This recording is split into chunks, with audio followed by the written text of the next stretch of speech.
क्या आपने भी कभी ये चीज सोची है कि मैंने YouTube से 3-4 कोर्स खत्म कर लिए, DSA की प्लेलिस्ट भी देख ली, फ्रंट एंड के लिए एक बढ़िया सा ट्यूटोरियल भी फॉलो कर लिया और एक मस्त सी टू डू लिस्ट एप्लीकेशन भी बना ली, लेकिन फिर भी कोडिंग में कोई इंप्रूवमेंट क्यों नहीं दिख रहा? क्योंकि अब भी जब आप नए प्रोजेक्ट्स के लिए कोडिंग करने के लिए बैठते हो स्क्रीन के सामने, सब कुछ ब्लैंक हो जाता है और बस स्क्रीन को स्टीयर करते हो। तो फिर प्रॉब्लम कहाँ आ रही है? देखो, सिंपल सी बात है, you are not coding, you are just consuming. और इसलिए तुम कोडिंग में हमेशा स्टक हो जाते हो और फिर भी तुम्हें लगता रहता है कि तुम कोडिंग सीख रहे हो, बट एक्चुअली तुम स्क्रीन के सामने बैठकर सिर्फ पैसिव लर्निंग करके उसको ऑब्जर्व कर रहे हो, एंड दैट्स इट।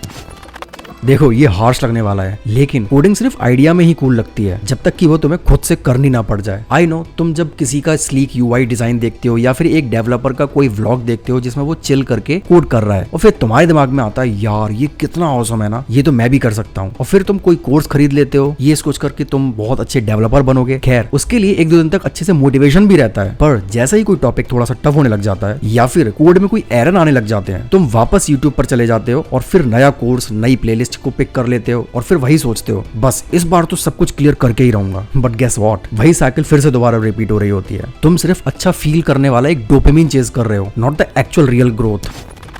जब भी तुम कुछ फॉलो कर रहे हो तो यूट्यूब पर या कहीं पर भी, तो तुमने कभी खुद को पॉज करके एक बार सोचा है कि क्या तुम एक्चुअली समझ रहे हो या बस देख रहे हो? जैसे मान लो किसी ट्यूटोरियल में इंस्ट्रक्टर बोलता है ये मैप फंक्शन यूज कर लो किसी पर्टिकुलर किसी एप्लीकेशन को बनाते वक्त, देन तुम उसे कॉपी पेस्ट कर लेते हो, राइट? लेकिन कभी सोचा मैप काम कैसे करता है, कॉल बैक फंक्शन क्या होता है, कोई भी डेटा कैसे फ्लो करता है? नहीं सोचा, राइट? क्योंकि ब्रेन को लगता है यार इन चीजों को समझने में बहुत टाइम लगेगा, वही कर लेते हैं ना जो इंस्ट्रक्टर बता रहा है, क्योंकि रेज्यूमे के लिए हमारा एक प्रोजेक्ट भी तो बिल्ड हो रहा है। और भाई वही प्रॉब्लम है, तुम सीखना तो चाहते हो लेकिन बिना उस प्रोसेस के जिसमें सच में सीखना होता है। और कोडिंग में चीजें समझना ही सबसे बड़ा चीट कोड है, you know.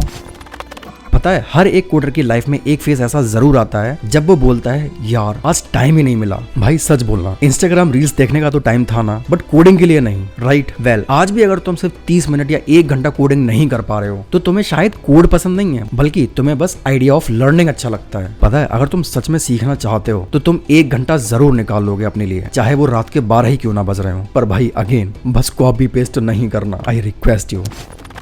Let's be real, तुम कोई टू डू एप्लीकेशन बनाते हो या फिर कोई बेसिक लॉगिन पेज, लेकिन वो चीजें सिर्फ कॉपी पेस्ट होती है एक ट्यूटोरियल के प्रोजेक्ट का, राइट? तुमने खुद से कुछ नहीं बनाया होता, करेक्ट? और वही सबसे बड़ी वजह बनती है कि तुम सीख तो रहे हो लेकिन अप्लाई नहीं कर रहे। और जब तक तुम कुछ अप्लाई नहीं करोगे तो तुम्हारी लर्निंग की कोई वैल्यू नहीं है। कोडिंग थ्योरी से नहीं चलती बल्कि प्रैक्टिस से चलती है और प्रैक्टिकल इंप्लीमेंटेशन से। और जब तक तुम खुद टाइप नहीं करोगे और एरर्स फेस नहीं करोगे, गूगल या स्टैक ओवरफ्लो पे सॉल्यूशन सर्च नहीं करोगे या फिर आजकल के टाइम पर चैट GPT, तो तुम सिर्फ हमेशा के लिए एक ट्यूटोरियल हेल में फंस कर रह जाओगे।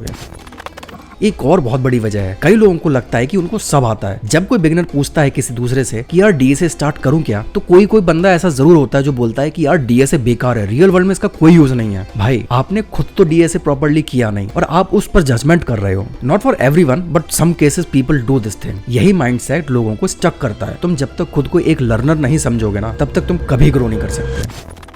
तो अब इन सारी प्रॉब्लम्स का सॉल्यूशन एक्चुअल में है क्या? वेल, अगर मैं आपकी जगह होता तो मैं इस चीज को इस तरीके से फॉलो कर रहा होता दैट फर्स्ट ऑफ ऑल एक टाइम फिक्स करता डेली कोडिंग के लिए, चाहे वो 1 घंटा हो बिना किसी डिस्ट्रैक्शन के। सेकंड, ट्यूटोरियल से प्रोजेक्ट देखता लेकिन उस चीज को खुद अप्लाई करता। सेम कॉन्सेप्ट होता पर मैं प्रोजेक्ट या कुछ ना कुछ डिफरेंट क्रिएट करता। थर्ड, DSA का एक क्वेश्चन डेली सॉल्व करता या फिर at least 30 minutes. Fourth, over confidence को बिल्कुल हटा देता, बिकॉज हर नए कॉन्सेप्ट को तुम्हें एक फ्रेश माइंडसेट के साथ देखना चाहिए और हमेशा क्यूरियस रहना चाहिए कि यस ये चीज हो सकती है कुछ ना कुछ। So stop pretending you are learning और खुद को इम्पोस्टर फील बिल्कुल मत करो। बाकी अगर आप DSA की जर्नी को अपना 10 टाइम्स बेटर करना चाहते हो, I highly recommend watching these videos.